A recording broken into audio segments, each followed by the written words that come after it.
Hey guys, here is a book called The Very Snowy Christmas by Diana Hendry.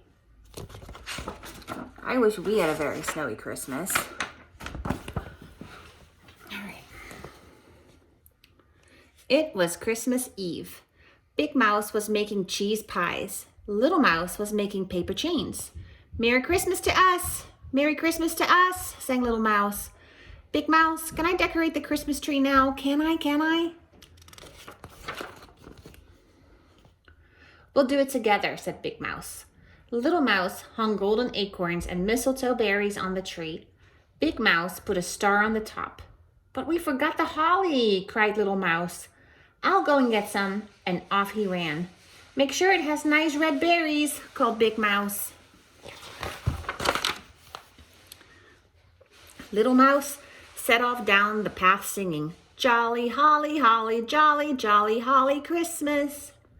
But there was no holly to be seen on the first corner, and no holly on the second corner, and no holly on the third corner.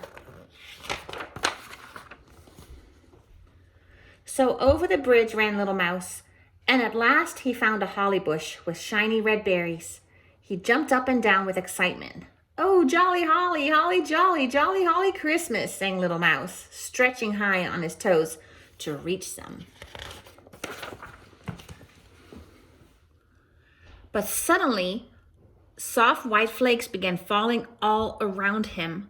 One flake fell on Little Mouse's nose and made him sneeze. Goodness me, said Little Mouse, the sky is coming undone. As Little Mouse hurried home, many more pieces of sky fell down upon him.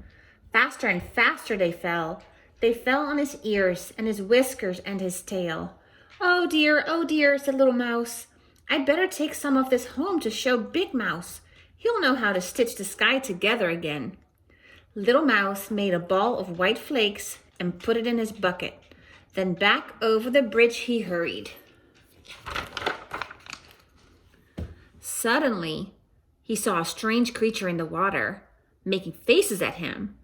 It had lots of ears and a blurry face, and it waved its arms at Little Mouse.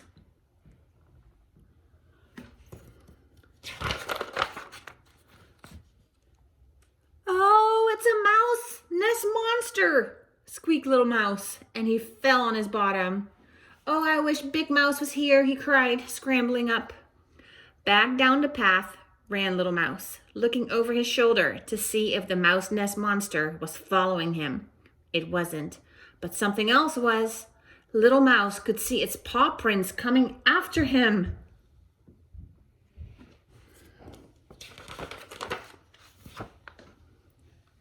Eek! Help! Eek! Squeaked Little Mouse. Now there's an invisible monster chasing me. Little Mouse ran up and down and around in circles to escape, but the paw prints of the invisible monster went up and down and around him. Silly mouse, he doesn't even know it's his own footprints. So silly. Little Mouse ran and ran. Faster and faster whirled the white flakes, and faster ran Little Mouse. And still the invisible monster followed him. At last, Little Mouse saw his house.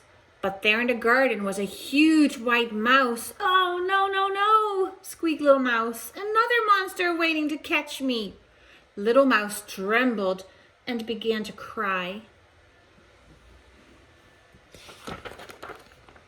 But then the front door opened and there was Big Mouse. Little Mouse leapt into Big Mouse's arms. Big Mouse, he cried. The sky has come undone. And look, he wailed, pointing to the paw prints. An invisible monster has been following me. And there was a terrible mouse nest monster in the water. And now that scary white mouse is staring at me.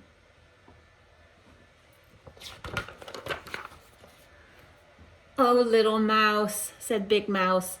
The sky hasn't come undone. It's snowing. And there aren't any monsters. Those are your paw prints.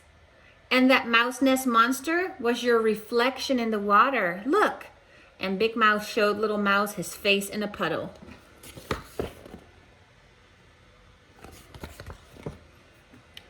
And this is a snow mouse. I made to welcome you home, he said. Let's make another. And so they did. Snow is magic, cried Little Mouse. Yes, said Big Mouse. Santa Claus likes snow too. Little Mouse jumped up and down. Will he be here soon? Can I hang up my stocking now? You can, said Big Mouse. Let's go and get warm first. So in they went and warmed up their paws by the fire. Little Mouse hung up his stocking and Big Mouse hung up his stocking too. The holly berries shone in the firelight. It's almost Christmas, said Little Mouse. Holly jolly, jolly holly Christmas. And he wiggled his warm toes. The end. Love you. Bye, guys.